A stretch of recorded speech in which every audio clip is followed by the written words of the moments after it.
أعوذ بالله من الشيطان الرجيم. بسم الله الرحمن الرحيم.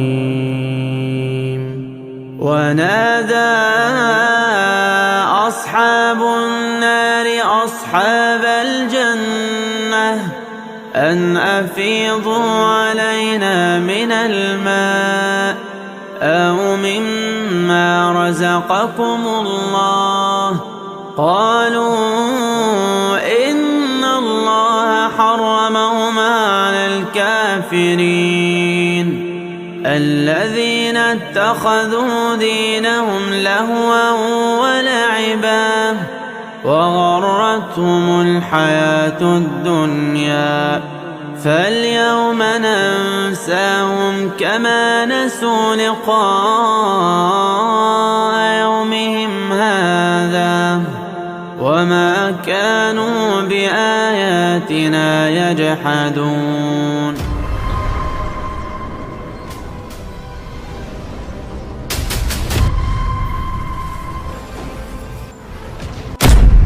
اعوذ باللہ من الشیطان الرجیم. بسم اللہ الرحمن الرحیم. اللہ تبارک و تعالیٰ کے نام سے شروع جو بڑا مہربان اور نہایت رحم کرنے والا ہے.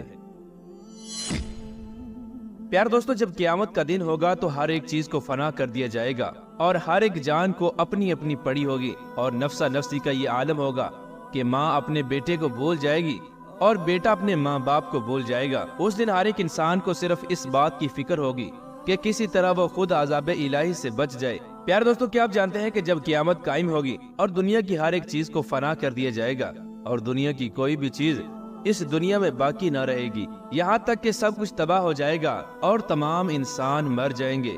اور پہاڑ ہوا بن کر اڑ جائیں گے اور چاند سورج ستارے گہنا جائیں گے، یہاں تک کہ دنیا کے نام و نشان کو صفحہ ہستی سے مٹا دیا جائے گا اور دنیا کی کوئی بھی چیز باقی نہ رہے گی. تو اس کے بعد کیا ہوگا؟ پیار دوستو، آج کی اس ویڈیو میں ہم آپ کو بتائیں گے کہ اللہ تبارک و تعالیٰ قیامت کے دن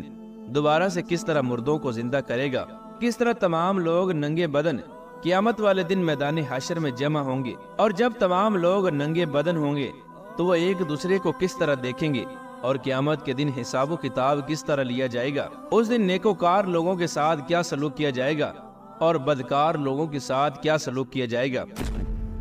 پیار دوستو، ان تمام تر سوالات کے جوابات قرآن و حدیث کی روشنی میں آج کی اس ویڈیو میں ہم آپ کو بتائیں گے، لہٰذا آپ سے ہماری یہ گزارش ہے کہ ہماری اس ویڈیو کو اینڈ تک ضرور دیکھیے گا. پیار دوستو، جب سے اللہ تبارک و تعالیٰ نے حضرت اسرافیل علیہ السلام کو پیدا فرمایا ہے اور ان کی ڈیوٹی سور پھونکنے پر لگائی ہے، تب سے لے کر آج تک حضرت اسرافیل علیہ السلام سور کو اپنے منہ میں لے کر کھڑے ہیں اور اللہ تبارک و تعالیٰ کے حکم کا انتظار کر رہے ہیں کہ جب اللہ تبارک و تعالیٰ سور پھونکنے کا حکم فرمائیں گے تو حضرت اسرافیل علیہ السلام سور پھونکیں گے. جب قیامت کی تمام چھوٹی بڑی نشانیاں مکمل ہو جائیں گی اور جب اس دنیا کے فنا ہونے کا وقت قریب آ جائے گا تو اس وقت اللہ تبارک و تعالیٰ حضرت اسرافیل علیہ السلام کو سور پھونکنے کا حکم دیں گے. حضرت اسرافیل علیہ السلام اللہ تبارک و تعالیٰ کے حکم سے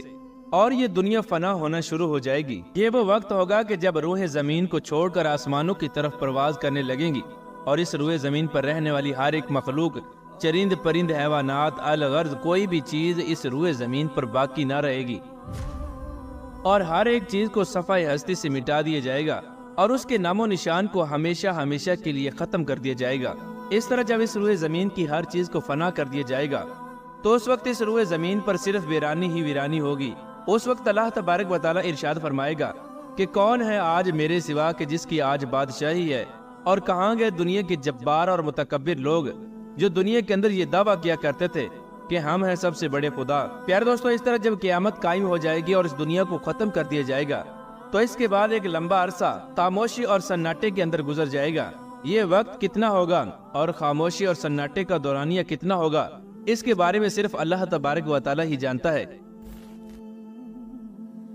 اس کے بعد جب اللہ تبارک و تعالیٰ چاہے گا تو پھر سے زمین و آسمان اور اس کائنات کو دوبارہ سے تخلیق فرمائے گا اور انسانوں کو زندہ کرنے کے لیے اللہ تبارک و تعالیٰ آسمان سے موسلادھار بارش برسائے گا،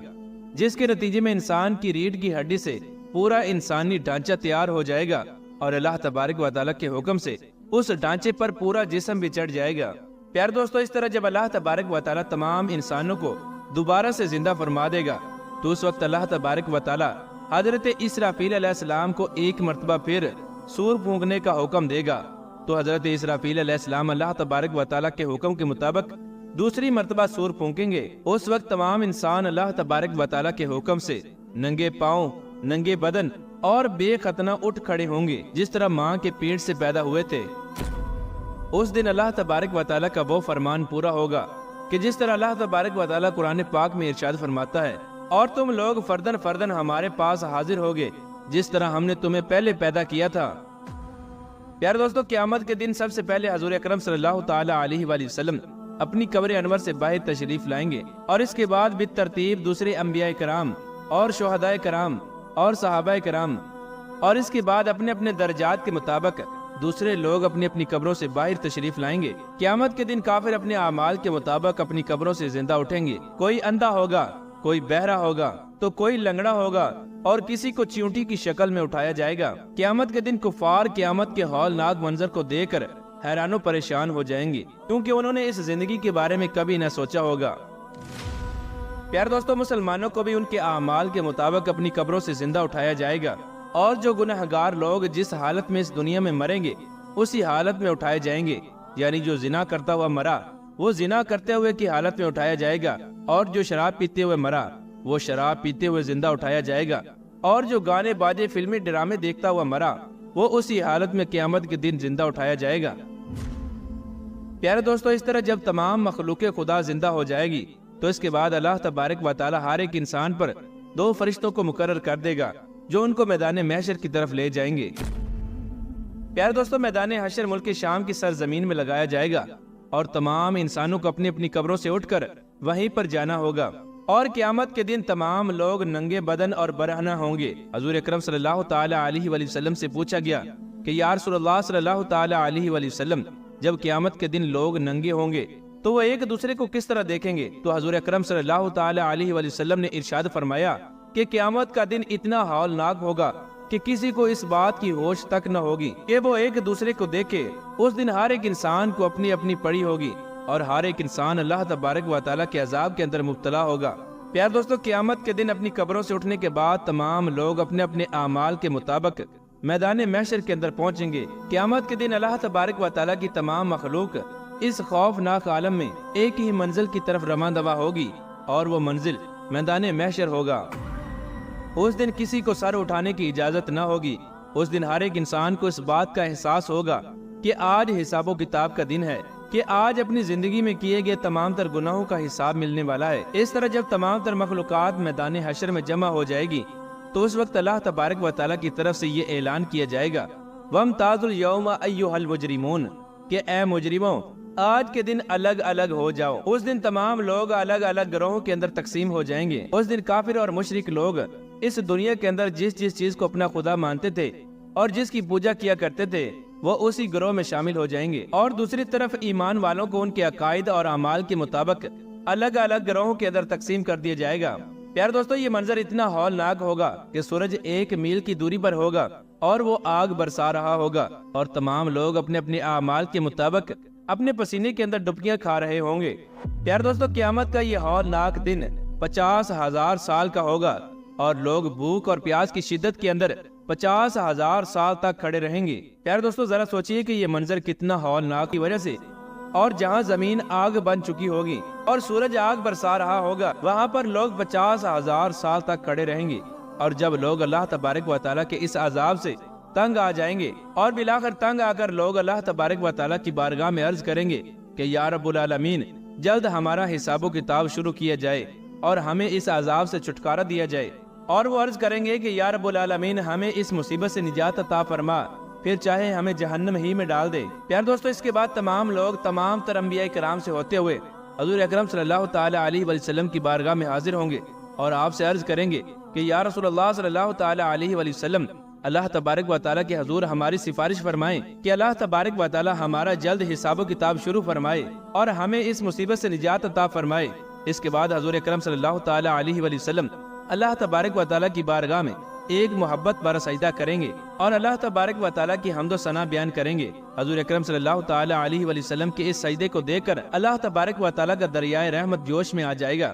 اور اللہ تبارک و تعالیٰ اپنے محبوب سے فرمائے گا کہ اے محبوب، اپنے سر کو سجدے سے اٹھائیں اور آپ جو مانگیں گے آپ کو وہ عطا کیا جائے گا۔ اس طرح اللہ تبارک و تعالیٰ کی طرف سے حضور اکرم صلی اللہ تعالی علیہ وآلہ وسلم کو مقام محمود عطا فرمایا جائے گا اور آپ کو شفاعت کبریٰ کے مقام پر فائز فرمایا جائے گا، اور اس دن آپ کی شفاعت کبریٰ ہوگی۔ اس کے بعد اللہ تبارک و تعالیٰ نزول اجلال فرمائے گا اور اللہ تبارک و تعالیٰ فرشتوں کو حکم فرمائے گا کہ تمام لوگوں کو ان کے نامہ اعمال ان کے ہاتھ میں دے دیے جائیں۔ اس دن خوش نصیب ہوں گے وہ لوگ کہ جن کو ان کا نامہ اعمال ان کے دائیں ہاتھ میں دیا جائے گا، اور بد نصیب ہوں گے وہ لوگ کہ جن کو ان کا نامہ اعمال ان کے بائیں ہاتھ میں دیا جائے گا۔ پیارے دوستو، قیامت کے دن جب تمام لوگ اپنے نامہ اعمال کو دیکھیں گے اور جیسے ہی اپنے نامہ اعمال پر نظر ڈالیں گے تو ان کے سامنے ان کی زندگی میں کیے ہوئے تمام تر گناہ اور تمام تر کرتوت سامنے آ جائیں گے، اور اپنی زندگی میں کیے گئے تمام تر گناہوں کی اور تمام تر نافرمانیوں کی یادیں تازہ ہو جائیں گی۔ اور اس دن وہ اہل ایمان لوگ کہ جنہوں نے ساری زندگی اللہ تبارک و تعالیٰ کی فرما برداری میں گزاری ہوگی، وہ اپنے نامہ اعمال کو دیکھ کر ان کے چہرے مزید تر و تازہ اور روشن ہو جائیں گے، اور تمام اہل ایمان خوشی خوشی دوسروں کو اپنا نامہ اعمال دکھائیں گے۔ اس دن کفار کے چہرے مزید سیاہ ہو جائیں گے اور وہ ذلت اور رسوائی کی وجہ سے اپنے چہروں اور ہاتھوں کو چبائیں گے۔ اس دن تمام کفار اور مشرکین لوگ یہ کہیں گے کہ کاش آج ہمیں ہمارا نامہ اعمال نہ دیا جاتا، اور وہ حضرت کریں گے کہ کاش میں نہ جانتا میرا نامہ اعمال کیا ہے اور میرا حساب و کتاب کیا ہے۔ کفار جب اپنے نامہ اعمال کو دیکھیں گے تو وہ تعجب کریں گے کہ یہ کیسا نامہ اعمال ہے، اس کے اندر ہر چھوٹا بڑا گناہ لکھا ہوا ہے۔ پیارے دوستو، نامہ اعمال کی اس تقسیم کاری کے بعد سوال و جواب کا سلسلہ شروع ہو جائے گا اور حساب و کتاب کا سلسلہ شروع ہو جائے گا۔ اللہ تبارک و تعالیٰ جسے چاہے گا اس کو بغیر حساب و کتاب کی جنت میں داخلہ عطا فرمائے گا، اور جس سے چاہے گا بغیر کسی ترجمان کے اس سے حساب و کتاب لے گا۔ سب سے پہلے قیامت کے دن مشرکین سے حساب و کتاب لیا جائے گا۔ اللہ تبارک و تعالیٰ مشرکین سے پوچھے گا کہ تم لوگوں نے شرک کیوں کیا، لیکن مشرکین لوگ قیامت کے دن انکار کر دیں گے کہ ہم نے شرک نہیں کیا۔ بالآخر مشرکین کے جسم کے اعضاء ان کے شرک کی گواہی دیں گے، اور اس طرح مشرکین کا شرک ثابت ہو جائے گا اور ان پر جہنم واجب ہو جائے گی۔ اس کے بعد منافقین کا حساب و کتاب لیا جائے گا، اور جب منافقین کی منافقت اسلام کے خلاف ثابت ہو جائے گی تو اس وقت اللہ تبارک و تعالیٰ ان کو بھی جہنم میں ڈال دے گا۔ یار دوستو، اس طرح جب حساب و کتاب کے بعد اہل ایمان کا نمبر آئے گا تو اللہ تبارک و تعالیٰ کا ایمان والوں سے حساب و کتاب لینے کا انداز کچھ نرالا ہوگا۔ اللہ تبارک و تعالیٰ مومنین سے محبت کے ساتھ پیش آئے گا۔ اللہ تبارک و تعالیٰ مومنین پر اس قدر رحم فرمائے گا کہ اللہ تبارک و تعالیٰ ایک مومن کو اپنے پاس بلائے گا، اس پر اپنا فضل اور رحمت ڈال دے گا، اور اللہ تبارک و تعالیٰ اس مومن سے پوچھے گا کہ کیا تم نے فلاں فلاں گناہ کیا تھا، تو وہ بندہ اللہ تبارک و تعالیٰ کی بارگاہ میں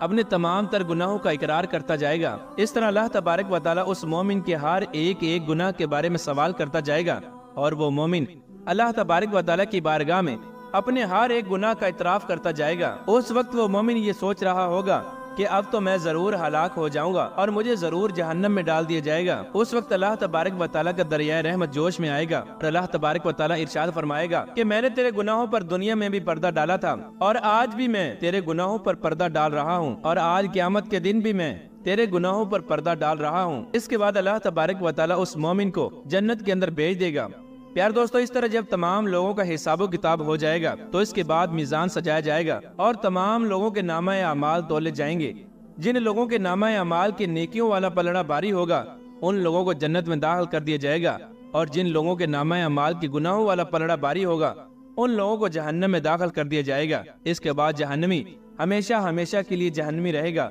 اور جنتی ہمیشہ ہمیشہ کے لیے جنتی رہے گا۔ اور یہ وہ زندگی ہوگی کہ جس کے اندر کبھی کسی کو موت نہ آئے گی،